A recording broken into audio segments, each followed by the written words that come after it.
Hello friends, कैसे हैं आप लोग। लास्ट हम लोगों ने स्टार्ट किया था bills of exchange and promissory note. Hope कि आप लोगों को समझ में आएगा। 5 मिनट में फटाफट से एक बार रिवाइज करते हैं और थोड़ा सा मेरे साथ रहना, इन्वॉल्व रहना रिवीजन में, तो आपको ज़्यादा समझ में आएगा। तो bills of exchange and promissory note में टॉपिक टू बी डिस्कस में अपन ने लिखा था सबसे पहले meaning of BOE and promissory note. तो bills of exchange and promissory note दोनों क्या हैं, तो अपन ने बोला था बोथ आर नेगोशिएबल इंस्ट्रूमेंट। दोनों क्या है, नेगोशिएबल इंस्ट्रूमेंट है, मतलब ट्रांसफरेबल डॉक्यूमेंट है। ठीक है, फिर दोनों में हम लोगों ने बात की थी कि कुछ डिफरेंस है, दोनों में डिफरेंस है। अच्छा, लॉजिकली बात करें तो बिल्स ऑफ एक्सचेंज या प्रॉमिसरी नोट की बात करें तो जैसे कहाँ से जनरेट होता है, एक्स ने वाई को सेल किया, एक्स ने वाई को क्या किया, सेल किया, तो एक्स के लिए अमाउंट रिसीवेबल है और वाई के लिए अमाउंट क्या है, पेबल है। और x ने y को 1 मंथ का क्रेडिट दिया है, इसका मतलब ये फिक्स है कि 1 मंथ के बाद y x को क्या करेगा, पेमेंट करेगा। तो y x को एक एश्योरेंस चाहिए कि 1 मंथ के बाद क्या होगा, y पेमेंट कर देगा, ऐसा एक एश्योरेंस x को चाहिए। तो x ने क्या किया, एक लेटर ड्राफ्ट करके y को सेंड कर दिया और y ने उसको एक्सेप्ट करके x को दे दिया। तो ये x के पास एक एश्योरेंस है कि y पेमेंट कर देगा। उस डॉक्यूमेंट के अंदर जो भी टर्म्स एंड कंडीशन उसको वाई ने एक्सेप्ट किया है, इसको हम लोग बोलते हैं बिल्स ऑफ एक्सचेंज। और अगर वाई खुद लिख के दे दे कि मैं एक स्पेसिफिक डेट पे इतने अमाउंट का पेमेंट करूँगा, तो ये प्रॉमिसरी नोट है जो वाई लिख के किसको देगा, एक्स को देगा। तो एक ही बात है, बिल्स ऑफ एक्सचेंज में क्या होता है, सेलर लिख के बायर को देता है, फिर बायर एक्सेप्ट करके सेलर को देता है, उसको बोलते हैं बिल्स ऑफ एक्सचेंज। और प्रॉमिसरी नोट के केस में क्या होता है बेटा, सीधा जो बायर है, बायर जो है वो प्रॉमिसरी नोट लिख के सीधा किसको देता है, सेलर को देता है। तो दोनों ही डॉक्यूमेंट, चाहे बिल्स ऑफ एक्सचेंज हो चाहे प्रॉमिसरी नोटिस, सेलर को एक एश्योरेंस देते हैं कि उस बायर ने एक स्पेसिफिक अमाउंट का गुड्स क्या किया है, परचेज किया है, जिसका अमाउंट वो एक स्पेसिफिक डेट पे देगा। नहीं देता है तो लीगली हम लोग बायर से अमाउंट क्या कर सकते हैं, रिकवर कर सकते हैं। समझ में आया। अब बिल्स ऑफ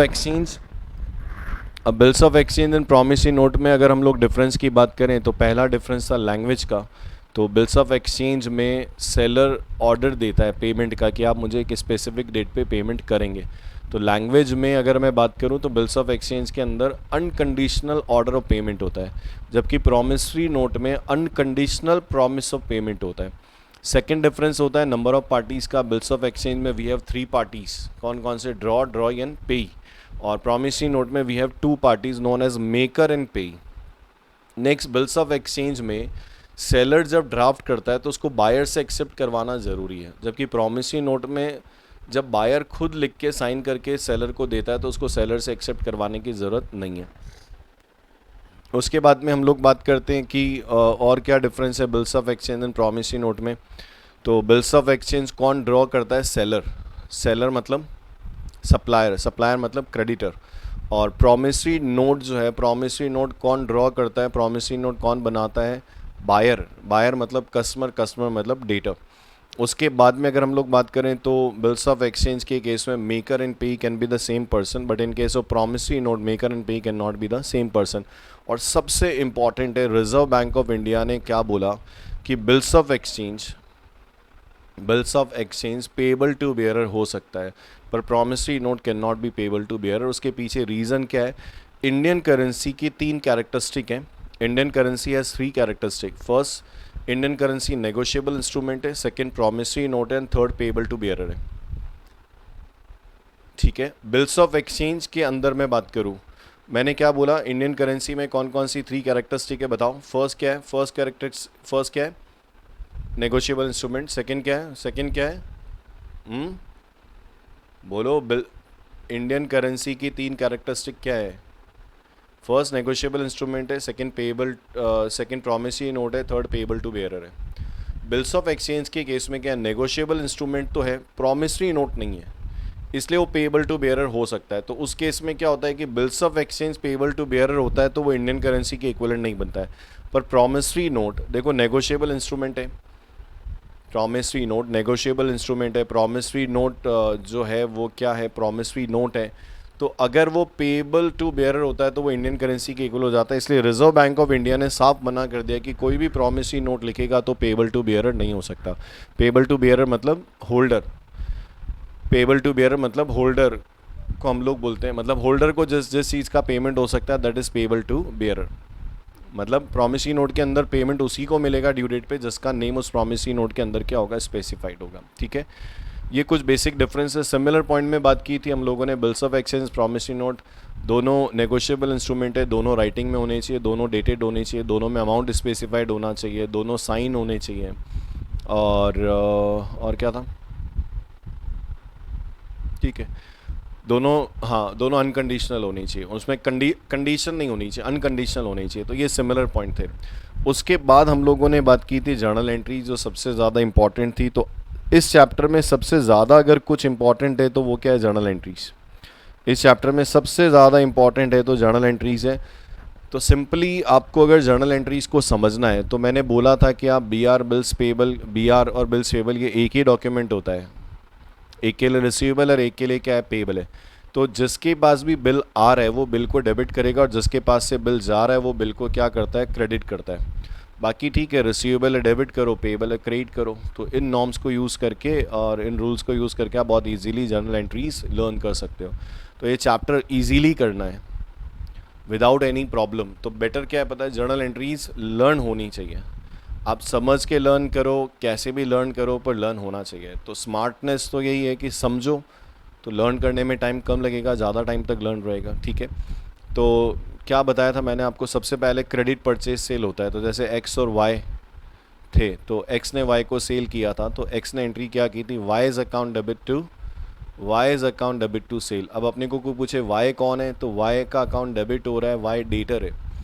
और वाई ने जब परचेज़ किया था तो वाई ने अपनी बुक में एंट्री क्या की थी, वाई ने एंट्री की थी X account debit, sorry purchase account debit to X. तो एक्स कौन है, क्रेडिटर है। फिर उसके बाद में क्या होता है, बिल ड्रॉ हुआ, तो एक्स ने बिल ड्रॉ किया, तब तक वो ड्राफ्ट था। फिर जब उसने वाई ने एक्सेप्ट किया तब वो बिल्स पेबल बना, और वाई ने एक्सेप्ट करके एक्स को दिया। तो बिल ड्रॉ होके जब वाई एक्स के पास आएगा तो एक्स एंट्री क्या करता है, BR account debit to Y, BR account debit to Y. Entry सोचो मेरे साथ में, जब बिल रिसीव होता है तो एंट्री होगी BR account debit to Y जो ड्रॉई है, और जब बिल एक्सेप्ट करके दिया आपके पास से बिल जा रहा है तो वाई एंट्री क्या करेगा, X account debit to bills payable, X account debit to bills payable मतलब drawer's account debit to bills payable. उसके बाद मैंने आपको बोला कि ड्रॉर के पास अगर बात करें तो ड्रॉर के पास इस केस में अगर देखें तो 3 ऑप्शन है, या तो बिल को क्या करे, रिटेन करे। ड्रॉर हैज़ 3 ऑप्शन, या तो वो रिटेन करे, या वो बिल को क्या करे, डिस्काउंट कर ले बैंक से, या वो एंडोर्स कर दे, या बिल सेंड फॉर कलेक्शन करे। तो अगर वो रिटेन करेगा तो कोई एंट्री नहीं होगी। अगर उसने बिल बैंक से डिस्काउंट किया तो देखो ड्रॉर के पास से बिल किसके पास जा रहा है, बैंक के पास जा रहा है। तो ड्रॉर अपनी बुक में एंट्री क्या करता है, bank account debit discount account debit to BR, bank account debit discount account debit to BR। और दूसरी पार्टी कौन है इसमें, बैंक है जिसको बिल रिसीव हो रहा है। तो बैंक अपनी बुक में एंट्री क्या करेगा, BR account debit to discount जो इनके लिए इनकम है, to customers account, to clients account. अगर बिल एंडोर्स किया, जैसे एक्स ने बिल एंडोर्स कर दिया किसको, जेड को, तो एक्स के पास से बिल जा रहा है तो एक्स क्या करेगा, जैसे वो बिल एंडोर्स करके जेड को क्या कर रहा है, पेमेंट कर रहा है। बहुत ढंग से सुनो, मेरे साथ इन्वॉल्व रहो, आपको समझना है। तो बिल क्या किया, एक्स ने एंडोर्स कर दिया किसको, जेड को। तो इस केस में एक्स अपनी बुक में एंट्री क्या करता है, सोचो, Z account debit to BR मतलब endorsee account debit to BR। और जेड को जब बिल रिसीव होगा तो जेड अपनी बुक में एंट्री क्या करेगा, BR account debit to X मतलब BR account debit to drawer. अगर आपने बिल कलेक्शन के लिए सेंड किया तो ड्रॉर एंट्री करता है bill send for collection account debit to BR, क्योंकि जा रहा है। बैंक को बिल रिसीव होता है, बैंक एंट्री करता है BR account debit to bill receive for collection on due date. अगर बिल का पेमेंट हो जाता है तो सीधा देखो प्रैक्टिकली सिस्टम क्या है, जिसके पास भी बिल है, ड्रॉर, बैंक, एंडोर्सी, जिसके भी पास बिल है वो एक्सेप्टर को बिल प्रेजेंट करेंगे और एक्सेप्टर पेमेंट कर देगा। तो बिल का ड्यू डेट पे अगर पेमेंट होता है तो सीधा फंडा क्या है कि आपको कैश रिसीव होगा और आपको बिल वापस देना पड़ेगा एक्सेप्टर को। तो होल्डर जो भी होगा वो एंट्री क्या करेगा, होल्डर ऑफ बिल जिसके पास बिल होगा ड्यू डेट पे अगर पेमेंट मिलेगा तो वो एंट्री क्या करेगा, cash account debit to BR। और एक्सेप्टर बिल का पेमेंट कर रहा है वो एंट्री करेगा bills payable account debit to cash, ठीक है। उसके बाद में अगर ड्यू डेट पे बिल डिसऑनर्ड हो जाता है तो चाहे रिन्यू हो चाहे नहीं हो, बिल डिसऑनर्ड होने का मतलब क्या, कॉमन एंट्री सोचो, कॉमन एंट्री जैसे ही बिल डिसऑनर्ड हो जाएगा ड्रॉअर बोलेगा कि अमाउंट रिसीवेबल किससे, ड्रॉई से। तो बिल डिसऑनर्ड होते ही अमाउंट जो ड्रॉअर के लिए है ना वो ड्रॉई से रिसीवेबल है। तो थोड़ा सा close your eyes and just see की क्या एंट्री होनी चाहिए। तो ड्रॉअर अपनी बुक में क्या करेगा, ड्रॉअर के लिए अमाउंट ड्रॉई से रिसीवेबल है, तो एक कंबाइन एंट्री बनाए अपन, तो क्या बोलेंगे, drawee's account debit to B R अगर रिटेन किया, टू बैंक अगर डिस्काउंट किया, और टू एंडोर्सी अगर आपने एंडोर्स किया, to bill send for collection अगर आपने बिल्स कलेक्शन के लिए सेंड किया। तो ड्रॉअर की बुक में बहुत कॉमन एंट्री है B R account debit, sorry bill dishonoured होने पे ड्रॉअर के लिए अमाउंट ड्रॉई से रिसीवेबल है, तो ड्रॉअर अपनी बुक में एंट्री क्या करता है, drawee's account debit to B R या टू बैंक या टू एंडोर्सी या to bill send for collection. और बैंक या एंडोर्सी क्या करेंगे, बैंक या एंडोर्सी किससे पैसा मांगेंगे, ड्रॉअर से। तो बैंक या एंडोर्सी जो भी है वो एंट्री करेंगे drawer's account debit to B R.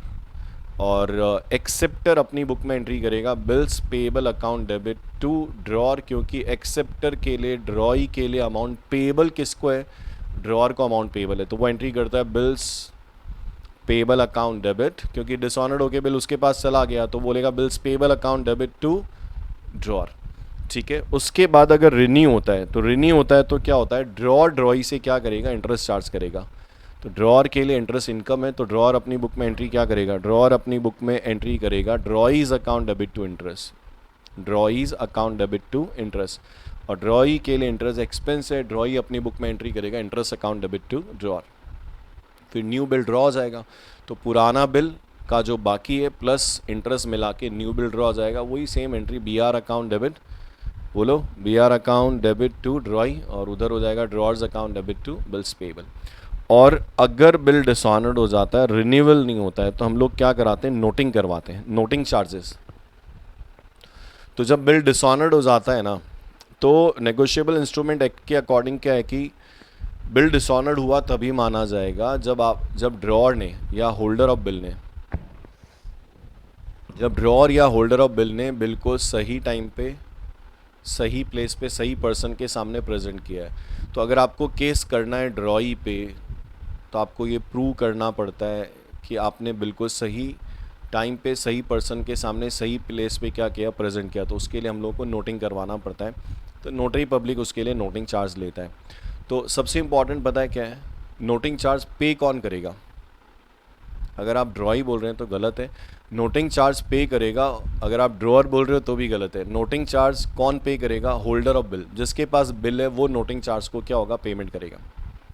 और नोटिंग चार्ज बेयर कौन करेगा, नोटिंग चार्ज बेयर कौन करेगा, नोटिंग चार्ज बेयर करेगा ड्रॉई, क्योंकि ये उसकी वजह से हुआ है। तो एक कंबाइन एंट्री बताऊँ ना अगर मैं आपको, ड्रॉअर की बुक में, ड्रॉअर की बुक में, तो नोटिंग चार्ज ड्रॉअर के लिए किससे रिसीवेबल है, ड्रॉई से। तो ड्रॉअर अपनी बुक में एंट्री क्या करेगा, drawee's account debit, drawee's account debit to cash अगर उसने पे किया, टू बैंक अगर बैंक ने पे किया, और टू एंडोर्सी अगर एंडोर्सी ने पे किया। बहुत सीधा है, drawee's account debit to bank, drawee's account debit to cash अगर ड्रॉअर ने पे किया, टू बैंक अगर बैंक ने पे किया, टू एंडोर्सी अगर एंडोर्सी ने पे किया।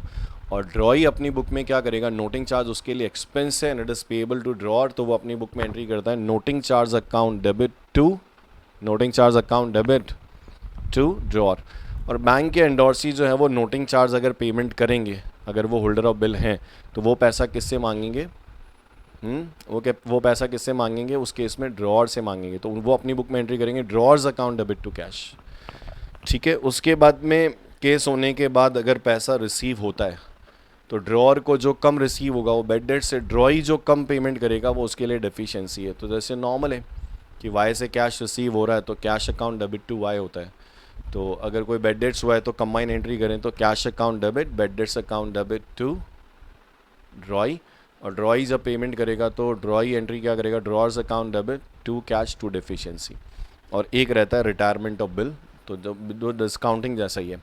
तो ड्यू डेट से पहले अगर एक्सेप्टर बिल का पेमेंट कर दे, ड्यू डेट से पहले अगर एक्सेप्टर बिल का पेमेंट कर देता है तो उसको हम लोग क्या बोलते हैं? अगर ड्यू डेट से पहले एक्सेप्टर बिल का पेमेंट कर दे तो that is known as retirement of bill. और एक्सेप्टर ड्रॉई बिल का अर्ली पेमेंट तभी करेगा जब उसको कोई बेनिफिट मिलेगा। तो रिटायरमेंट ऑफ बिल वैसा ही है जैसा बिल मैच्योर हुआ हो, पर ड्यू डेट से पहले मैच्योर होने की वजह से क्या होता है, रिबेट कट जाता है। तो ड्रॉअर एंट्री क्या करता है पता है? Cash account debit, rebate account debit to BR, very good. और ड्रॉई अपनी बुक में एंट्री क्या करता है? जो पेमेंट कर रहा है अपने बिल का, तो bills payable account debit to cash to rebate, जो उसके लिए क्या है, इनकम है। तो ये एंट्रीज जो हैं वो बिल्स ऑफ एक्सचेंज से रिलेटेड है। अब इसके बाद अगर मैं नेक्स्ट पॉइंट पे डिस्कस करूं तो ड्यू डेट कैसे कैलकुलेट होती है, तो ये मैंने वैसे भी आपके साथ डिस्कस किया है। कहाँ डिस्कस किया, याद है? एवरेज ड्यू डेट में। तो अगर आपको बिल का ड्यू डेट कैलकुलेट करना हो तो हम लोग बोलते हैं कि for the purpose of calculation of due date there are two types of bill. एक होते हैं डिमांड बिल और एक होते हैं टाइम बिल। सोचो सोचो जिसको याद हो। डिमांड बिल मतलब ऐसे बिल जिनमें पीरियड स्पेसिफाइड नहीं होता है, तो पीरियड नॉट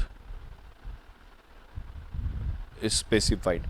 और टाइम बिल के अंदर क्या होता है? Period is specified. तो जब पीरियड स्पेसिफाइड नहीं होता है तो डिमांड बिल को हम लोग क्या बोलते हैं? Payable at sight. Payable at site, मेरे को ये ऐसा लगता है, ऐसे होता है ना, शूट एट साइट। मूवीज़ में कभी सुना हो, शूट एट साइट, देखते गोली मार दो। तो वैसे ही क्या होता है, इसको बोलते हैं payable at sight. Payable at sight मतलब देखते ही पेमेंट कर दो। और इन बिल के केस में ड्यू डेट क्या होती है पता है? Date on which bill is presented for payment. वो डेट जिस पे बिल को पेमेंट के लिए क्या करेंगे, प्रेजेंट करेंगे, वो आपके लिए क्या ड्यू डेट है। और टाइम बिल, अच्छा इसमें सबसे इम्पॉर्टेंट क्या है पता है? 3 डेज़ जो ऑफ ग्रेस है वो हम लोग इसमें कंसीडर नहीं करते हैं। मतलब जिस दिन बिल प्रेजेंट होगा उसी दिन क्या होगा, पेमेंट हो जाएगा। और टाइम बिल में 2 तरह के बिल होते हैं, एक तो पेएबल आफ्टर डेट और एक पेएबल आफ्टर साइट। ये पेएबल एट साइट है, देखना है ना, ये पेएबल आफ्टर साइट है। पेएबल आफ्टर साइट मतलब एक्सेप्ट होने के बाद। तो अगर पेएबल आफ्टर डेट है, ये बहुत डिटेल में मैं आपको ADD के साथ डिस्कस कर चुका हूँ ना। तो पेएबल आफ्टर डेट है तो उसका पीरियड जो है वो डेट ऑफ ड्रॉन से स्टार्ट हो जाता है। तो जिसको याद हो, ड्यू डेट इक्वल्स टू क्या बोलते हैं? डेट ऑफ ड्रॉन, जिस डेट पे बिल ड्रॉ हुआ, प्लस टर्म और प्लस 3 डेज। और अगर पेएबल आफ्टर साइट है तो वो बिल का जो पीरियड स्पेसिफाइड है वो एक्सेप्टेंस के बाद में स्टार्ट होता है। तो due date equals to date of acceptance plus term plus 3 days. और बाकी वही नॉर्मल है। अगर ड्यू डेट पे पब्लिक हॉलीडे है तो प्रीसीडिंग डेट को हम लोग क्या करेंगे, ड्यू डेट कंसीडर करेंगे। और अगर ड्यू डेट पे इंसिडेंटल हॉलीडे है तो next date will be consider as the due date. और कुछ नहीं दिया हुआ है तो हम लोग यही मानते हैं कि बिल जो है वो पेएबल आफ्टर डेट है। तो ड्यू डेट का कैलकुलेशन जो है वो डेट ऑफ ड्रॉन से स्टार्ट होता है। तो ये ड्यू डेट का कैलकुलेशन है, ठीक है। उसके बाद यहाँ पे क्या होता है, इंटरेस्ट के 3 अलग अलग टर्म है।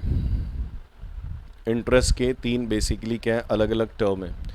जैसे अगर आपने बैंक से डिस्काउंट किया तो होता है, अगर रिन्यू हुआ है, रिन्यू ऑफ बिल, बिल का रिन्यू मतलब पुराना बिल कैंसिल हो गया, न्यू बिल। और एक होता है रिटायरमेंट ऑफ बिल के केस में।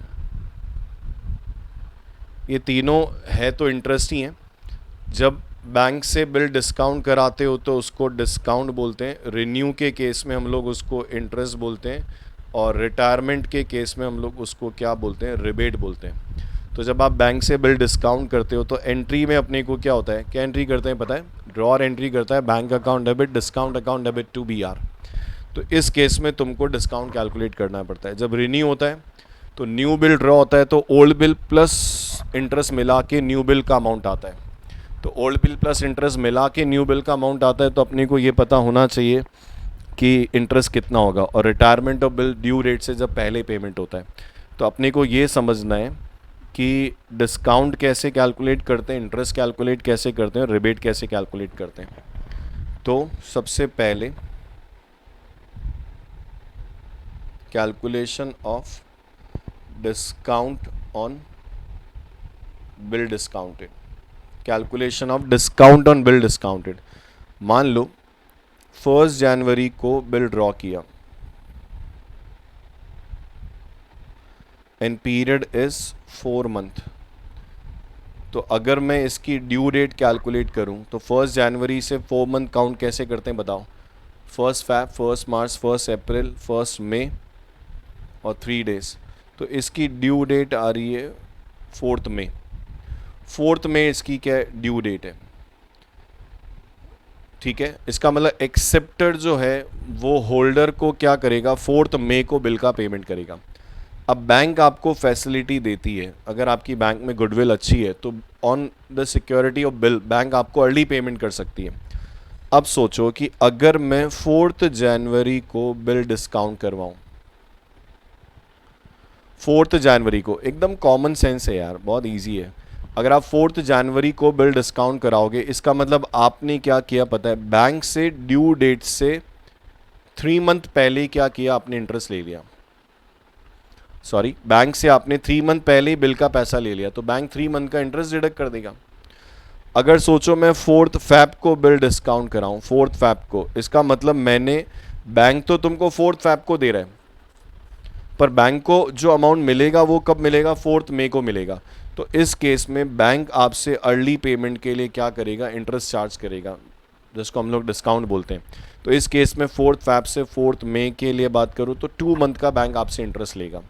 और अगर मैं आपको बोलूं कि आपने क्या किया, 4 मार्च को बिल डिस्काउंट किया, तो 4 मार्च, सुन रहे हो, 4 मार्च को, सॉरी ये 4 मंथ आएगा, ये 3 मंथ आएगा। 4 जनवरी से तो फैब, मार्च, अप्रैल, मई, और 4 फैब से काउंट करोगे तो 4 मार्च, अप्रैल और मई। अब सोचो कि 4 मार्च को आपने क्या किया, बिल डिस्काउंट किया, 4 मार्च को आपने बैंक से बिल डिस्काउंट किया, तो ये ड्यू डेट से कितना पहले, देखो 2 मंथ पहले। तो बैंक आपसे क्या करेगा, 2 मंथ का इंटरेस्ट चार्ज करेगा। तो एक बहुत कॉमन कॉन्सेप्ट है, जब भी इंटरेस्ट कैलकुलेट करते हो ना, कोई भी चैप्टर हो, कभी भी इंटरेस्ट कैलकुलेट करते हो, तो हम लोग बेसिक फॉर्मूला क्या यूज़ करते हैं, amount into rate into period, और अगर डेज में तो 365, मंथ में तो 12। तो यहाँ पे भी अगर आपको डिस्काउंट कैलकुलेट करना है, देखो इंटरेस्ट कैलकुलेट करने के लिए कोई भी चैप्टर हो, we require 3 things only, amount, rate और पीरियड। तो अगर आपको डिस्काउंट कैलकुलेट करना है, तो डिस्काउंट भी एक तरह से क्या, इंटरेस्ट ही है, जिसको हम लोगों ने डिस्काउंट वर्ड दे रखा है। तो डिस्काउंट कैलकुलेट करोगे तो क्या हम लोग क्यों कैलकुलेट कर रहे हैं डिस्काउंट, बताएं? क्योंकि बिल डिस्काउंटिंग की एंट्री में एंट्री होती है bank account debit, discount account debit to BR, तो आपको डिस्काउंट अमाउंट लिखना पड़ता है वहाँ पे। तो आपको अमाउंट की जगह बिल अमाउंट लेना है, रेट आपको क्वेश्चन में गिवन होगा, और जो पीरियड आप लोगे, बताओ कहाँ से कहाँ तक का पीरियड लोगे, हाँ कहाँ से कहाँ तक का पीरियड लोगे। कॉमन सेंस क्या बोलता है तुम्हारा, वो सोचो कि ड्यू डेट से जितना अर्ली आपने डिस्काउंट करवाया, तो पीरियड कहाँ से कहाँ तक लोगे, discount date to due date. ये पीरियड चाहे मंथ में हो चाहे डेज में हो, आपको ये कैलकुलेट करना पड़ेगा। समझ में आया? तो जब आप बैंक से बिल डिस्काउंट कराते हो तो बहुत कॉमन सेंस है यार, ड्यू डेट से जितना पहले तुमने बैंक से बिल डिस्काउंट किया, उतने पीरियड का बैंक क्या करेगा, डिस्काउंट कट करेगा। तो डिस्काउंट अगर कैलकुलेट करते हैं तो हम लोग क्या कैसे कैलकुलेट कर सकते हैं, bill amount into rate multiply by period divide by 12 या 365। और सबसे इंपॉर्टेंट है पीरियड कहाँ से कहाँ तक लेना है, discount date to due date. इसी तरह से रिटायरमेंट ऑफ बिल,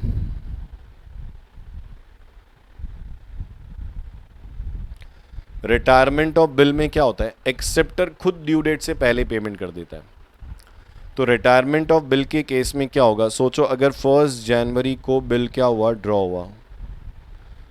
1 जनवरी को आपने बिल ड्रॉ किया जिसकी ड्यू डेट मान लेते हैं वही 4 मई है, और एक्सेप्टर अगर 4 मार्च को बिल का पेमेंट कर रहा है तो वो जितना अर्ली पेमेंट करेगा ना उतना ही आपको उसको रिबेट देना पड़ेगा।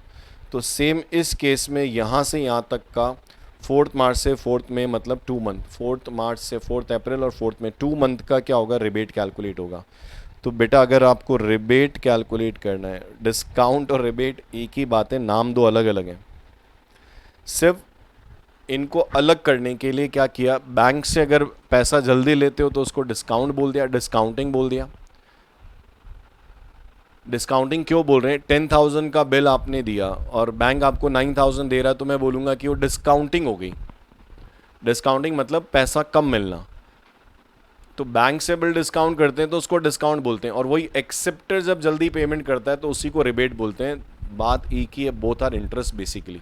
तो इस केस में जब आप रिबेट कैलकुलेट करोगे तो रिबेट का फॉर्मूला क्या बनाऊंगा बताओ, बहुत इजी सी बात है, bill amount multiply by rate upon 100 into period divide by 12 या 365। और बताओ पीरियड कहाँ से कहाँ तक काउंट करोगे, yes, retirement date to due date. और लास्ट रिन्यू के केस में क्या होता है, ये थोड़ा अलग है। तो मेरे हिसाब से डिस्काउंट का कैलकुलेशन और रिबेट ऑन डिस्काउंटिंग एक ही बात है, एक ही बात है, both are interest. Early payment की वजह से आपको इंटरेस्ट अलाउड करना पड़ेगा। तो जब आप बैंक से डिस्काउंट कराते हो तो एज ए ड्रॉर आप एंट्री क्या करते हो, आप एंट्री करते हो bank account debit discount account debit to BR। और वही ड्यू डेट से पहले अगर एक्सेप्टर पेमेंट कर दे तो हम लोग एंट्री क्या करते हैं, cash account debit rebate account debit to BR। और रिन्यूअल के केस में अगर हम बात करें, रिन्यू के केस में क्या होता है, तो हुआ क्या कि जैसे 1 जनवरी को आपने बिल ड्रॉ किया, ठीक है, 1 मंथ पीरियड है, बिल का पीरियड 1 मंथ है। अब 1 मंथ पीरियड है तो 1 मंथ कब ओवर होता है वो बताओ।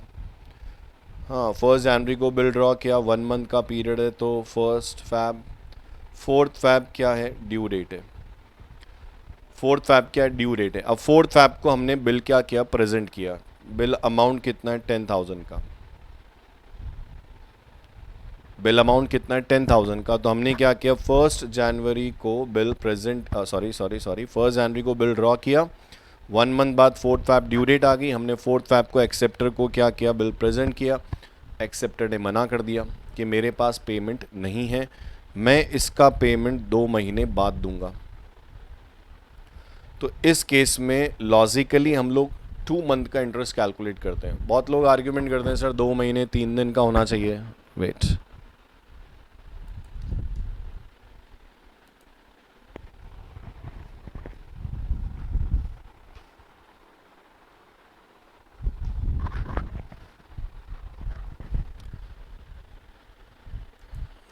तो इस केस में क्या होता है कि अगर 2 मंथ का न्यू बिल ड्रॉ किया तो 2 मंथ के लिए इंटरेस्ट कैलकुलेट करना है।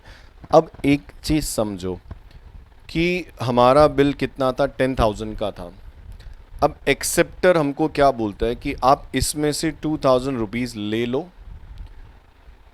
8,000 जो रिमेनिंग है ना वो मैं आपको 2 मंथ के बाद दूंगा। तो फिर हम लोग इंटरेस्ट 8,000 पे कैलकुलेट करेंगे ना। देखो, डिस्काउंट का कैलकुलेशन बिल अमाउंट पे होता है, ठीक है। रिटायरमेंट पे जो तुम लोग रिबेट का कैलकुलेशन करते हो वो भी किस पे होता है, बिल अमाउंट पे होता है। पर जब मैं रिन्यू के केस में जब मैं इंटरेस्ट कैलकुलेट करता हूँ ना, तो मेरे एग्जांपल में मैंने आपको बोला कि बिल कितना है, 10,000 का एक बिल है। अब एक्सेप्टर क्या बोल रहा है कि इस 10,000 में से मैं 2,000 का पेमेंट आपको कर रहा हूँ, 8,000 का payment I will pay you after 2 month. तो इस केस में अगर आप इंटरेस्ट कैलकुलेट करोगे तो 8,000 पे जो भी रेट होगा उस पे 2 मंथ के लिए कैलकुलेट होगा। तो इस केस में अगर हम लोग यहाँ इंटरेस्ट कैलकुलेट करेंगे तो मैं फॉर्मूला क्या बनाऊँ बताओ। अमाउंट की जगह में क्या लूँगा पता है, outstanding amount of previous bill, outstanding amount of previous bill, मतलब पिछले बिल में से जितना बाकी है आउटस्टैंडिंग है बस बाकी, into rate upon 100 into new bill period, जो पीरियड आप लेते हो, डिवाइड बाय 12 या 365। तो ये पीरियड कौन सा लेना है, न्यू बिल। अगर न्यू बिल 1 मंथ का है तो 1 मंथ, 2 मंथ का है तो 2 मंथ, 3 मंथ का है तो 3 मंथ का पीरियड आपको कंसीडर करना है। तो ये तीनों कैलकुलेशन पे अपन ने क्यों बात की, क्योंकि जब आप बिल बैंक से डिस्काउंट कराओगे तो एंट्री में आपको डिस्काउंट कैलकुलेट करना पड़ेगा, सुन रहे हो। और डिस्काउंट कहाँ से कहाँ तक कैलकुलेट करोगे, डिस्काउंट डेट से ड्यू डेट, इसलिए आपको ड्यू डेट कैलकुलेट करना बहुत ज़रूरी है। अगर आप रिटायरमेंट ऑफ बिल में आओगे तो आपको क्या होगा, रिबेट कैलकुलेट करना पड़ेगा जो रिटायरमेंट डेट से ड्यू डेट तक कैलकुलेट होगा। तो इस केस में ये रिटायरमेंट डेट से ड्यू डेट तक कैलकुलेट होता है, तो ड्यू डेट पता होना आपको ज़रूरी है। और रिन्यू के केस में जो भी तुम्हारे बिल का पैसा अभी तक आउटस्टैंडिंग है, उस आउटस्टैंडिंग पे आपको क्या होगा, इंटरेस्ट कैलकुलेट करना पड़ेगा न्यू बिल पीरियड के लिए। ठीक है, ये हम लोग बात करते हैं तीनों कैलकुलेशंस की। और ये क्यों कैलकुलेट करना है अपने को, क्योंकि एंट्रीज के अंदर आपको चाहिए। ठीक है, अब इससे पहले अकोमोडेशन बिल पे जाएं, हम लोग कुछ क्वेश्चंस देखते हैं जो कि बीओई पर बेस्ड है। अब मेरे हिसाब से आपको बीओई के क्वेश्चंस तभी समझ में आएंगे,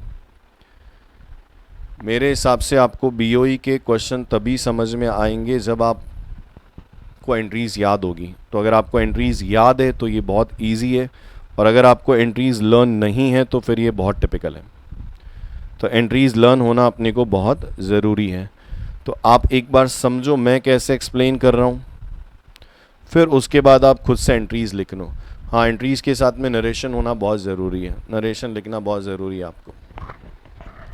तो जैसे हम लोग क्वेश्चंस की बात करें तो क्वेश्चन नंबर फर्स्ट जो है सी इंस्टीट्यूट के मटेरियल से अपन ने लिया हुआ है। तो क्वेश्चन नंबर फर्स्ट में बोला है, करना क्या है देखो, give journal entries in the books of Vijay and Pritam. तो विजय और प्रीतम की बुक्स में क्या करना है, जर्नल एंट्रीज देना है। तो तरीका सीधा सीधा है, देखो बेटा पहले समझो मैं कैसे कर रहा हूँ, फिर खुद से करो, या पहले खुद से करो फिर देखो, पर साथ साथ नहीं करो। तो अपने को यहाँ पे क्या करना है, दो पार्टीज़ की बुक में एंट्रीज करनी। तो मैंने ऐसे दो पार्टीज़ की बुक्स बना दी, एक कौन है, विजय, और एक प्रीतम।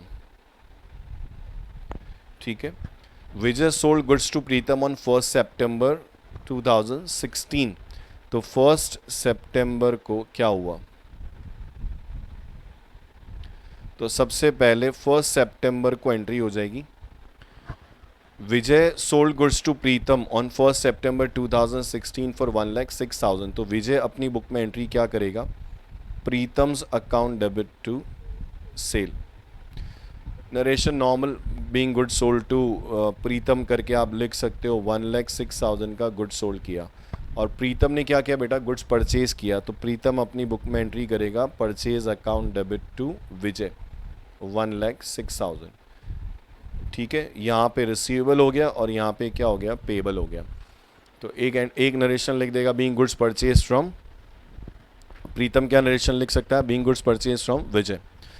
प्रीतम इमीडिएटली एक्सेप्टेड 3 मंथ बिल, और प्रीतम ने क्या किया, बिल एक्सेप्ट कर लिया, मतलब ड्रॉ किसने किया, तो 1 सितंबर को ही क्या किया, विजय ने बिल ड्रॉ किया।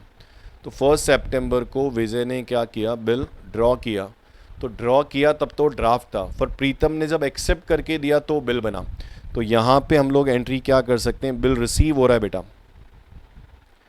तो बिल रिसीव हो रहा है तो बी आर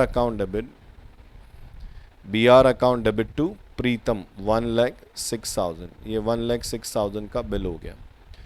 और प्रीतम अपनी बुक में क्या एंट्री करेगा, प्रीतम ने बिल एक्सेप्ट करके दिया है विजय को, तो Vijay account debit to bills payable 1,06,000। ये नरेशन क्या लिख सकता है, बीइंग बिल ड्रॉन ऑन या बिल रिसीव फ्रॉम प्रीतम, और ये क्या लिख सकता है, being bill accepted and sent to Vijay. उसके बाद देखो क्या बोल रहे हैं, ऑन ड्यू डेट। अब मुझे बताओ 1 सितंबर को जो बिल ड्रॉ हुआ, Pritam immediately accepted 3 months bill, 3 month का बिल है, तो 1 सितंबर से 3 मंथ काउंट करो, 1 अक्टूबर, 1 नवंबर, 1 दिसंबर, 3 डेज और काउंट करें तो 4 दिसंबर। तो 4 दिसंबर क्या है, ड्यू डेट है। On due date Pritam request that the bill will be renew for a fresh period of 2 month. क्या बोला, 2 महीने के लिए रिन्यू कर दो। तो इसका मतलब क्या हुआ, सोचो 4 दिसंबर को क्या पुराने बिल का पेमेंट हुआ, 4 दिसंबर को क्या पुराने बिल का पेमेंट हुआ, क्या नहीं हुआ। इसका मतलब बिल क्या हो गया, डिसऑनर्ड हो गया। अब डिसऑनर्ड की एंट्री सोचो ड्रॉअर की बुक में, ड्रॉअर एंट्री क्या करता है, drawee's account debit to B R या टू बैंक या टू एंडोर्सी, और ये तो बिल इसने रिटेन कर रखा है।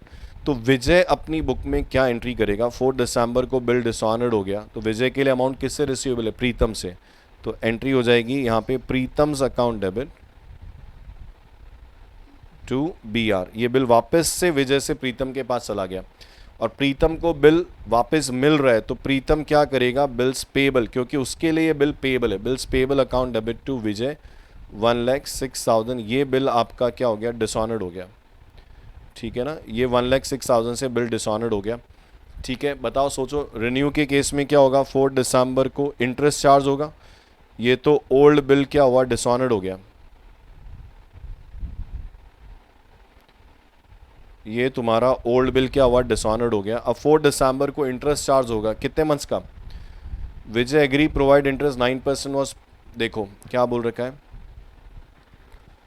देखो on due date Pritam request that the bill be renew for a fresh period of 2 month, 2 महीने के लिए बिल को रिन्यू करना है।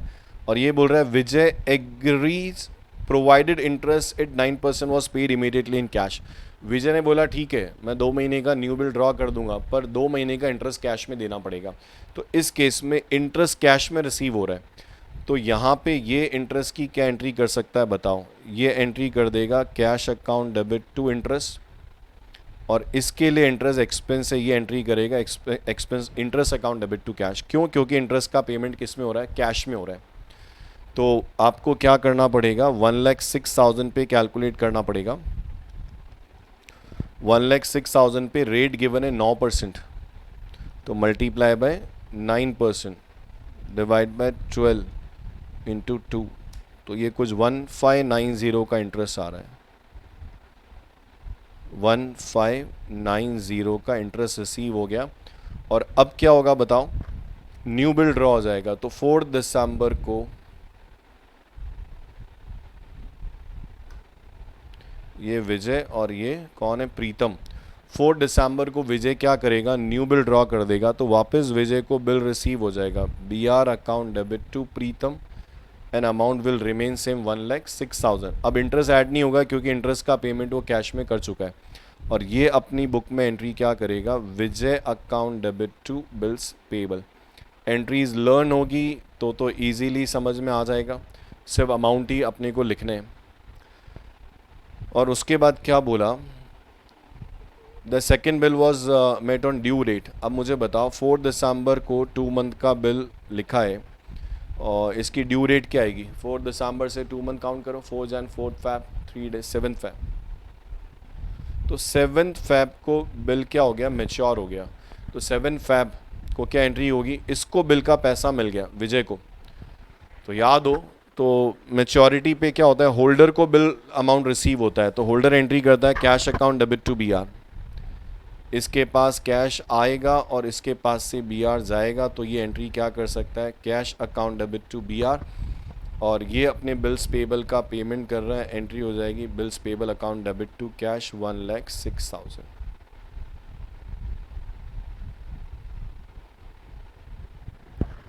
समझ में आया। तो ये मैंने रफली एक बार इस क्वेश्चन को अटेम्प्ट किया है, तो आप चाहो तो पहले ऐसा लिख सकते हो, इन द बुक्स ऑफ विजय पहले एंट्रीज कर दो, फिर इन द बुक्स ऑफ प्रीतम फिर आप एंट्रीज करो, पर ये कुल मिला के एंट्रीज हैं फर्स्ट क्वेश्चन की। तो मेरे हिसाब से एंट्रीज लर्न होगी ना, वो एंट्रीज 10-15 जो भी है वो फिक्स है, होगी, बस आपको उसके अंदर अमाउंट फिल करना अगर एंट्रीज़ लर्न है। तो एंट्रीज़ लर्न नहीं है तो क्वेश्चन अटैम्प्ट मत करना, पहले एंट्रीज़ को लर्न करो, उसके बाद आप क्वेश्चन अटैम्प्ट करो, तो आपको समझ में आएगा। और आप मेरी बात नहीं मानेंगे तो फिर कोई दिक्कत नहीं है, कॉपी करना पड़ेगा, ठीक है। ये क्वेश्चन नंबर फर्स्ट है, आप अटैम्प्ट कर सकते हो। क्वेश्चन नंबर सेकंड देखो,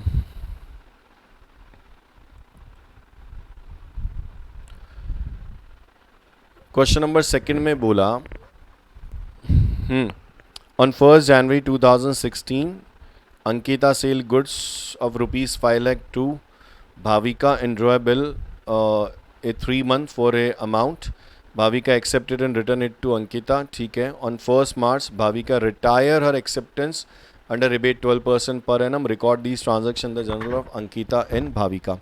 तो we have two parties. कौन कौन सी दो पार्टीज़ हैं? ये डेट का कॉलम हो गया, ये भाविका, अंकिता भाविका, तो ये हो गया डेट,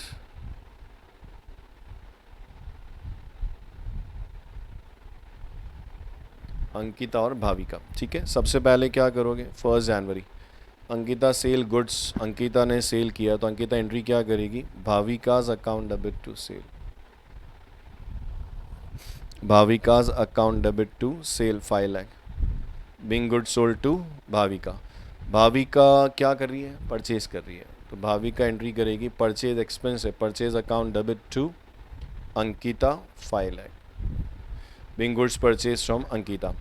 फिर 1st जनवरी को ही क्या किया, बिल ड्रॉ कर दिया, तो अंकिता ने भाविका को बिल ड्रॉ किया, तब तक वो ड्राफ्ट था, फिर भाविका ने एक्सेप्ट करके अंकिता को दिया, तो अंकिता को बिल रिसीव हो रहा है, तो bill receive account debit to bill BR, bill receivable account debit to Bhavika, 5 lakh का बिल हो गया। और इसने क्या किया, बिल एक्सेप्ट करके अंकिता को पेमेंट कर दिया, तो Ankita account debit to bills payable, और ये एंट्री कितने से हो जाएगी, 5 lakh, being bill receive from Bhavika, और यहाँ पे नरेशन में क्या लिख सकते हैं, being bill accepted in favour of Ankita. अब इसकी ड्यू डेट लिख लेते हैं, कितने मंथ्स का है, यहाँ लिखा हुआ है 3 मंथ का बिल है, दिख रहा है तुमको, 3 मंथ का बिल है, तो 1st जनवरी से काउंट करो ना थोड़ा, 1st जनवरी, 1st Feb, 1st मार्च, 1st अप्रैल, 4th अप्रैल, तो 4th अप्रैल इसकी ड्यू डेट है। अब क्या बोल रहे हैं इन्होंने, क्या, भाविका एक्सेप्टेड रिटर्न, ठीक है। On 1st March 2016 Bhavika retire acceptance under the rebate of 12% per annum, मतलब भाविका एक्सेप्टर ने ड्यू डेट से पहले पेमेंट कर दिया, तो कब पेमेंट किया उसने, 1st मार्च। क्या एंट्री करोगे, पैसा आ रहा है ना, तो cash account debit rebate account debit to BR, और ये अपने बिल्स पेबल का पेमेंट कर रही है, bills payable account debit, rebate इसके लिए इनकम है टू कैश, तो रिबेट निकालना पड़ेगा अपने को। कब पेमेंट हो रहा है, देखो पेमेंट डेट या रिटायरमेंट डेट, जो भी आप बोलो, रिटायरमेंट डेट है 1st मार्च, और उसका ड्यू डेट क्या था, 4th अप्रैल। तो देखो कितना अर्ली पेमेंट हो रहा है,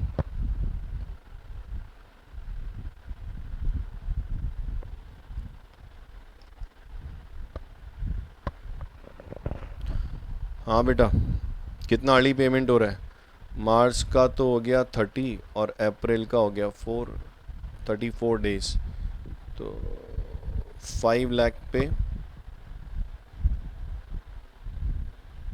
रेट ऑफ इंटरेस्ट कितना है, 12% इंटू 34 डिवाइड बाई 365,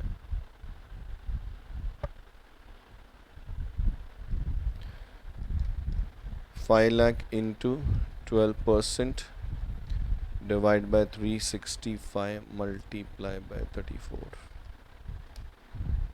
5589,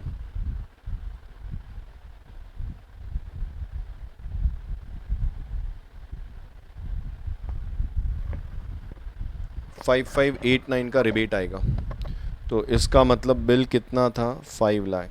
कैलकुलेशन वापस चेक करूँ क्या, 5 लाख पे 12% 60,000 divide by 365 multiply by 34 days में कैलकुलेट करोगे तो रिबेट आ रहा है 5589। तो 5 लाख के बिल में से अर्ली पेमेंट का 5589 रिबेट कट गया, तो अमाउंट कितना रिसीव हुआ 494411। तो यहाँ पे 5 लाख आ जाएगा, रिबेट आएगी 5589 और 494411। तो यहाँ नरेशन लिख सकते हैं being retirement of bill bye Bhavika before 34 days. ठीक है, ऐसा करके आप नरेशन ले सकते हो। बस record these transaction the books of Ankita. तो नॉर्मल है, परचेज सेल की एंट्री हो गई, बिल ड्रॉ एक्सेप्ट हो गया।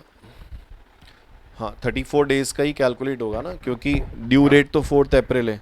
हाँ कोई डेज ऑफ ग्रेस इग्नोर करे तो 1 मंथ का कैलकुलेट हो सकता है, पर अगर मैं डेज ऑफ ग्रेस कंसीडर करूँगा तो ड्यू डेट 4 अप्रैल है।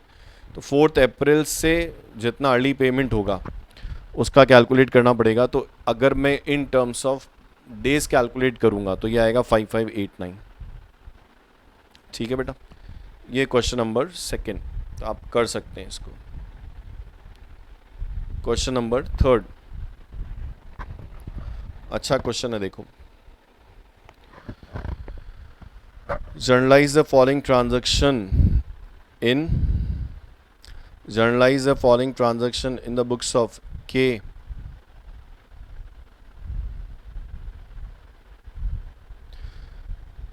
क्या बोला है क्वेश्चन नंबर 3 में? Generalized the following transaction in the books of के, मतलब अपन के की बुक्स में है, तो जो भी सोचेंगे वो के पॉइंट से सोचेंगे। पहला क्या बोला है, देखो थोड़ा सा इन्वॉल्व है ना। फर्स्ट पॉइंट क्या बोला है, K's acceptance to Basu for 2500 discharged by cash payment of ₹1000 and a new bill for the balance plus 50 interest। तो के की एक एक्सेप्टेंस थी, किसके फेवर में? बासु के फेवर में।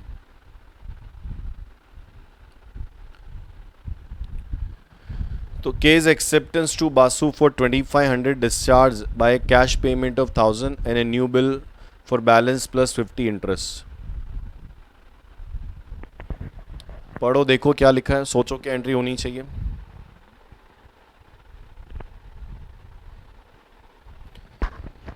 देखो पहले तो मैं, ये रिन्यूअल का केस हो गया ना, तो पहले तो ओल्ड बिल कैंसिल करो।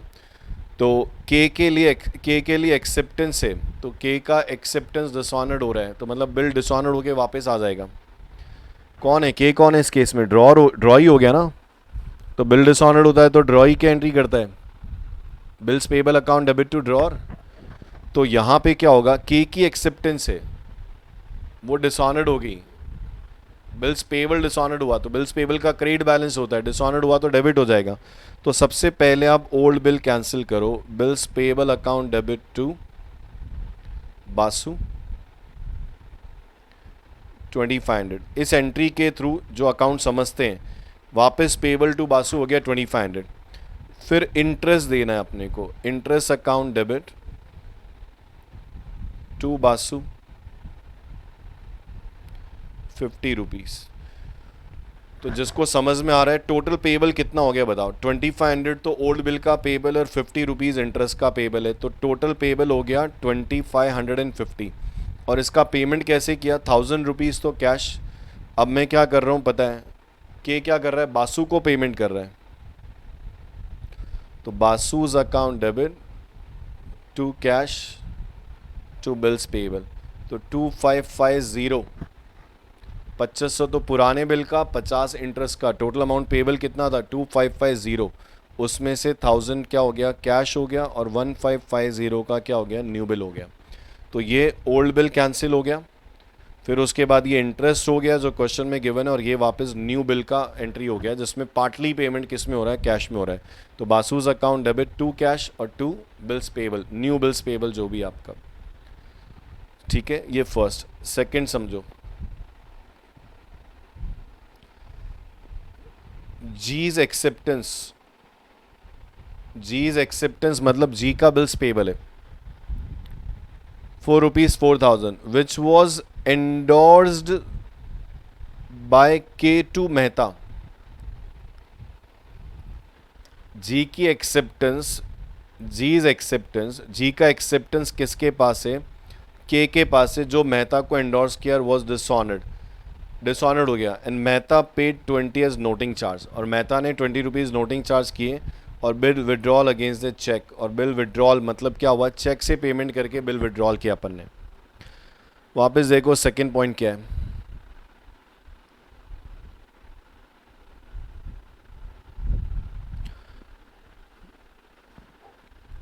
जीज एक्सेप्टेंस फॉर 4000, जी की एक्सेप्टेंस हम लोग किसकी बुक में? के की बुक में। G's acceptance for 4000 which was endorsed by K2 Mehta was dishonoured, और मेहता ने 20 रुपीज़ क्या किए? नोटिंग चार्ज का क्या किया? पेमेंट किया। और bill withdrawal against the cheque मतलब अपने को बाद में मेहता से क्या हुआ? पेमेंट मिल गया। तो पहले तो कहानी समझो हुआ क्या। देखो के और जी, के ने एक बिल ड्रॉ किया जी पे और जी ने वो बिल एक्सेप्ट करके किसको दे दिया? के को। तो के पास बीआर आ गया जो जी के लिए बिल्स पेबल है।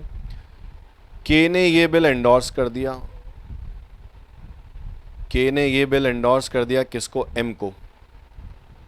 और एम ने जब ड्यू डेट पे जी से पैसा मांगा तो पेमेंट करने से मना कर दिया और ये बिल क्या हो गया? डिसऑनर्ड हो गया। अब मुझे बताओ एम पैसा किससे मांगेगा? के से। एम पैसा मांगेगा बिल का के से, और के किससे मांगेगा? जी से। तो हम लोग किसकी बुक में? के की बुक में। इसका मतलब यहाँ हुआ क्या पता है? एंडोर्स बिल डिसऑनर्ड हो गया। एंडोर्स बिल क्या हो गया? डिसऑनर्ड हो गया। मेरे पास कोई ऑप्शन नहीं है, आई एम सरेंडर अगर आपको एंट्रीज लर्न नहीं है तो सोचो ड्रॉअर की बुक में। अभी भी याद नहीं है तो छोड़ो क्वेश्चन, एंट्रीज गोटो, समझो गोटो, जो इच्छा हो करो, पर एंट्रीज लर्न होना बहुत ज़रूरी है। तो यहाँ क्या बोला? G's acceptance for 4000 which was endorse by K2 Mehta. तो ये जो मैंने डायग्राम ड्रॉ किया, क्या बोला था? वापस देखो, मैंने बोला के ने एक बिल ड्रॉ किया जी पे, जी ने वो बिल एक्सेप्ट करके किसको दे दिया? के को दे दिया। तो के लिए वो बी आर है, और के ने वो बिल क्या किया? एम को एंडोर्स कर दिया। और एम ने जब ड्यू डेट पे उस बिल को जी को प्रेजेंट किया तो जी ने पेमेंट करने से मना किया और वो बिल क्या हुआ? डिसऑनर्ड हो गया। तो सोचो ना, ड्रॉअर की बुक में you are in the books of K, और के कौन है? ड्रॉअर है इस बिल का। तो बिल डिसऑनर्ड होता है तो ड्रॉअर के लिए अमाउंट रिसीवेबल किससे होता है? ड्रॉई से। ड्रॉअर के लिए अमाउंट रिसीवेबल किससे हो जाता है? ड्रॉई से। तो कॉमन एंट्री होती है drawee's account debit to B R, अगर बी आर उसके पास है तो drawee's account debit to B R अगर रिटेन किया, टू बैंक अगर डिस्काउंट किया, और टू एंडोर्सी अगर एंडोर्स किया। तो यहाँ एंडोर्स किया है तो सेकेंड केस में जो पहली एंट्री होने वाली है, सेकेंड ट्रांजैक्शन की जो पहली एंट्री करोगे वो क्या होगा पता है? कौन है यहाँ पे? देखो एक्सेप्टर कौन है? तो यहाँ एंट्री हो जाएगी G's account debit to M, G's account debit to M 4000। जिसकी अक्कल काम करती हो, रिसीवेबल पेबल समझता हो, तो क्या बोला? जी से लेना और एम को क्या करना है? देना है। तो के पॉइंट ऑफ व्यू से के लिए रिसीवेबल जी से और पेबल किसको है? एम को है। और इसका नोटिंग चार्ज किसने पे किया? नोटिंग चार्ज पे किया मेहता ने। नोटिंग चार्ज की एंट्री सोचो ड्रॉअर की बुक में, इन the books of drawer noting charge की एंट्री सोचो क्या होती है? नोटिंग चार्ज बेयर कौन करता है? नोटिंग चार्ज बेयर करता है ड्रॉई। तो ड्रॉअर के लिए नोटिंग चार्ज किससे रिसीवेबल होता है? ड्रॉई से होता है। तो नोटिंग चार्ज की एक कॉमन एंट्री अपन ने बात की है, drawee's account debit to cash अगर ड्रॉअर ने पे किया हो, टू बैंक अगर बैंक ने पे किया, और टू एंडोर्सी अगर एंडोर्सी ने पेमेंट किया है। तो यहाँ पेमेंट एंडोर्सी ने किया है तो ड्रॉइज अकाउंट डेबिट कौन है? Drawee, G, to M endorsee 20 rupees, G से लेके क्या करना है? एम को देना है। इसका मतलब जी से टोटल रिसीवेबल कितना हो गया? 4000 तो बिल का लेना है और 20 रुपीज़ किसका लेना है? नोटिंग चार्ज का। और क्या बोला? Bill withdrawn against the cheque, और जी से क्या हुआ? पेमेंट आ गया। तो आप एंट्री क्या करोगे? बैंक अकाउंट डेबिट टू जी। तो 4000 तो बिल का अमाउंट, और 20 रुपीज़ नोटिंग चार्ज का, तो ये एंट्री कितने से होगी? 4020 से। तो जी से फाइनली हमको पेमेंट किस में मिल गया?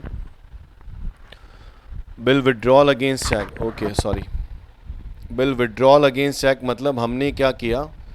चेक विड्रॉ किया, मतलब ये चेक किसके पास था? मेहता के पास था, तो हमने चेक दे के बिल ले लिया मेहता से। हमको पेमेंट नहीं मिल रहा है, हमने यहाँ जो लैंग्वेज लिखी हुई है वो क्या है देखो, वो समझो। यहाँ लिखा हुआ है बिल विड्रॉन अगेंस्ट चेक, मतलब हमने बिल विड्रॉन करवा लिया। तो बिल था किसके पास? बिल तो मेहता के पास था ना। तो क्या किया के ने इसको चेक दे के बिल विड्रॉल करा लिया। तो इसका मतलब कुल मिला के क्या हुआ? के ने क्या किया? मेहता को पेमेंट कर दिया। तो के अपनी बुक में क्या एंट्री करेगा? Mehta's account debit to bank.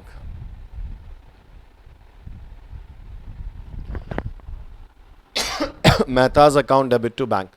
तो हमको अभी तक जी से पेमेंट नहीं आया, पर हमने मेहता को पेमेंट करके बिल उससे विड्रॉल करा लिया। समझ में आया? तो यहां पे क्या बोला है देखो, सेकेंड पॉइंट वापस देख लो क्या था। G's acceptance for ₹4,000 which was endorse by K to Mehta, मतलब के ने क्या किया? उसके पास एक एक्सेप्टेंस थी किसकी? जी की, जो उसने मेहता को एंडोर्स कर दी। मतलब के ने एक बिल मेहता को एंडोर्स कर दिया और वो बिल क्या हुआ? डिसऑनर्ड हो गया। तो सबसे पहले तो डिसऑनर्ड की एंट्री करो। तो डिसऑनर्ड की एंट्री होगी यहाँ पे ड्रॉइज अकाउंट डेबिट टू एंडोर्सी। तो ड्रॉई से लेना है, तो एंट्री होगी यहाँ पे जीज अकाउंट डेबिट टू एम। ठीक है, फिर मेहता ने बिल प्रेजेंट किया तो नोटिंग करवाया। तो मेहता नोटिंग, हम लोग तो के की बुक में है ना, तो के क्या बोलेगा? के बोलेगा जी से लेना और एम को देना है। गुप्ता जी से लेना है, मेहता जी को देना है। तो अकाउंटिंग में क्या बोलेंगे? यही बोलेंगे ना, G's account debit drawee's account debit to endorsee. तो यहाँ पे जी से टोटल रिसीवेबल 4020 हो गया, और एम को भी टोटल पेबल देखा जाए ना, के पॉइंट ऑफ व्यू से एम को टोटल पेबल कितना हो गया? 4020 का अमाउंट पेबल हो गया। और लास्ट लाइन यहाँ पे लिखी हुई है बिल विड्रॉन अगेंस्ट चेक, मतलब चेक दे के हमने मेहता से क्या किया? बिल ले लिया। तो हमारे पास, सुन रहे हो, चेक दे के हमने मेहता से क्या किया? बिल ले लिया। तो मेहता को कुल मिला के अपन ने पेमेंट कर दिया। मेहता को बी आर अकाउंट डेबिट मत करना, वो तो बिल ही डिसऑनर्ड हो गया, वैल्यूलेस हो गया। तो हमने मेहता को पेमेंट कर दिया कुल मिला के, फिर उससे वो बिल लिया, और उस बिल के बेस पे हम लोग अब पैसा किससे लेंगे? जी से लेंगे। तो यहाँ पे मेहता को पेमेंट हो गया, और एंट्री हुई Mehta's account debit to bank 4020। 4000 तो बिल का, और 20 रुपीज़ जो उसने नोटिंग चार्ज पे किए। थर्ड देखो,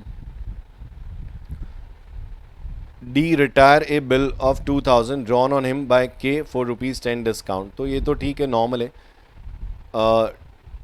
डी की एक्सेप्टेंस है, जो उसने ड्यू डेट से पहले रिटायर कर दी। तो थर्ड की एंट्री क्या करोगे? नॉर्मल है, cash account debit rebate account debit to B R. तो बिल कितने का था? 2000 का बिल था, 10 रिबेट हो गया, 1990 का अमाउंट यूज हो जाएगा। ठीक है, ये थर्ड हो गया। अभी देखो फोर्थ, ये एंट्रीज जो थी वो फर्स्ट केस की थी, ये सारी एंट्री सेकंड केस की थी, ये एंट्री जो है वो थर्ड हो गया। फोर्थ देखो,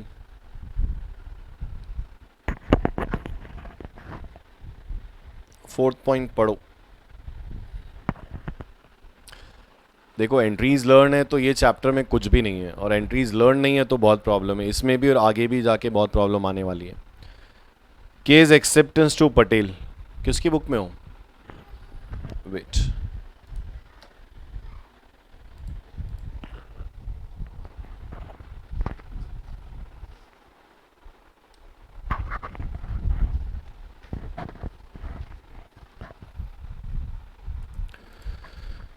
केस एक्सेप्टेंस टू पटेल, मतलब के लिए बिल्स पेबल है, पटेल के लिए रिसीवेबल है 5000, discharge by Modi's acceptance to K for a similar amount. K's acceptance to Patel for 5000 discharge by, पढ़ो पॉइंट क्या लिखा हुआ है। केस एक्सेप्टेंस टू पटेल,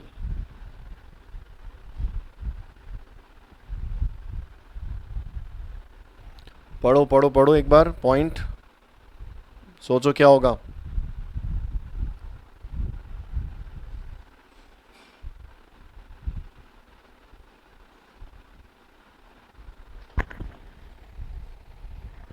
यहाँ एक करेक्शन है, देखो, केज एक्सेप्टेंस टू पटेल, समझो,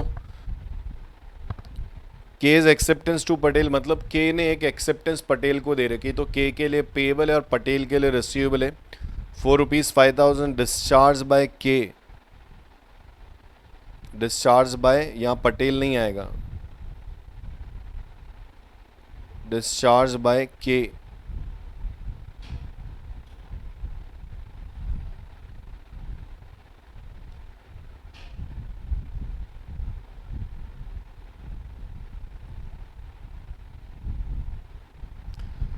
डिस्चार्ज बाय के ने डिस्चार्ज किया मतलब के ने क्या किया, पेमेंट कर दिया। कैसे? Modi's acceptance to K for a similar amount. तो कहानी क्या है इसकी बात करें, देखो, एक तो पर्सन कौन है, के, एक कौन है, पटेल, पी, और एक कौन है, एम। ठीक है, ढंग से समझना।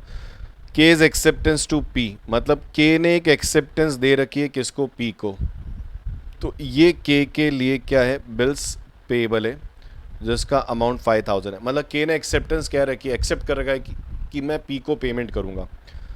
और यहाँ पे क्या पता है, मोदी का एक एक्सेप्टेंस के ने, एम ने एक एक्सेप्टेंस के को दे रखा है, एम ने एक एक्सेप्टेंस के को दे रखा है जो एम के लिए बिल्स पेबल है, जो एक्सेप्ट करेगा उसके लिए बिल्स पेबल है, और ये के लिए क्या है, बी आर है, और इसका अमाउंट भी 5,000 है। अब जिसकी अक्ल काम कर रही है, कॉमन सेंस है, तो सोचो, के ने एक बिल्स पेबल दे रखा है 5,000 का पी को, और साथ में यहाँ पे क्या कर रखा है, एम ने एक एक्सेप्टेंस दे रखा है के को।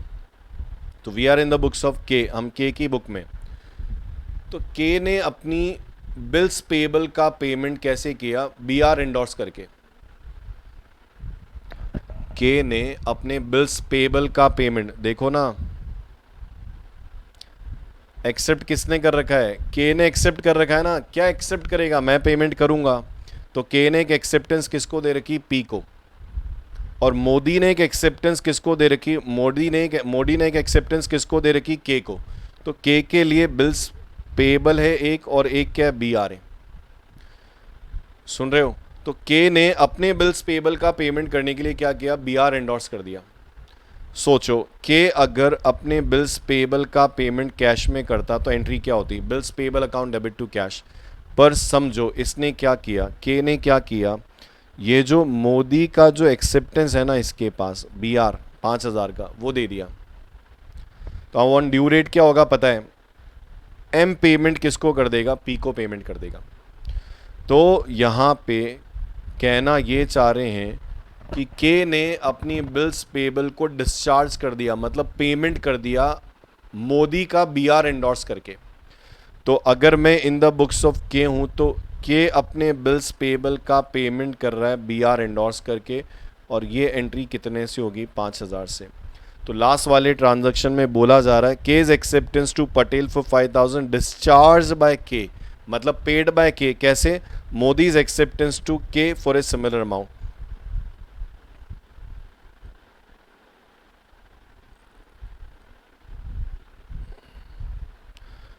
तो K's acceptance to P for 5,000 discharge by K, अब यहाँ पे होना चाहिए by endorsing Modi's acceptance to K for a similar amount. तो यहाँ बीच में एक वर्ड और होना चाहिए, बाय एंडोर्सिंग मोदीज एक्सेप्टेंस। मतलब कुल मिला के ये ट्रांजैक्शन कैसा है, यहाँ पे तो सबसे पहले के कर ही लेना आप लोग, ठीक है। तो लास्ट पॉइंट में क्या बोला है, सॉरी, लास्ट पॉइंट देखो, last point, K's acceptance to P for 5,000 discharge by K by endorsing M's acceptance to K for a similar amount. तो के ने अपने बिल्स पेबल का पेमेंट कैसे कर दिया, बी आर से कर दिया। तो के अपनी बुक में एंट्री क्या कर रहा है, के अपनी बुक में उस केस में एंट्री कर रहा है bills payable account debit to bills receivable, bills payable account debit to bill receivable करके एंट्री हो जाएगी। तो लास्ट केस की एंट्री यहाँ पे होगी bills payable account debit to bill receivable. ये चैप्टर बहुत इजी है, बशर्ते कि आपको एंट्रीज याद हो। तो अगर आपको एंट्रीज याद है तो आप ये बहुत इजीली कर सकते हो। सो अमाउंट फिल करना है तो एंट्रीज बाय हार्ट लर्न होनी चाहिए अपने को, समझ में आया। तो ये 3 क्वेश्चन तो आप कर सकते हो। इसके आगे आप 4th ट्राई कर सकते हो, 5th कर सकते हो,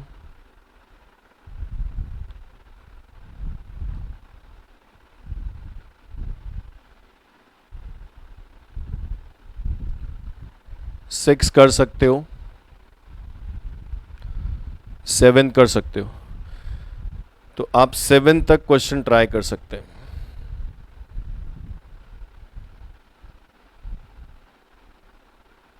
आप क्वेश्चन नंबर 7 मतलब फर्स्ट टू 7th ट्राई कर सकते हैं।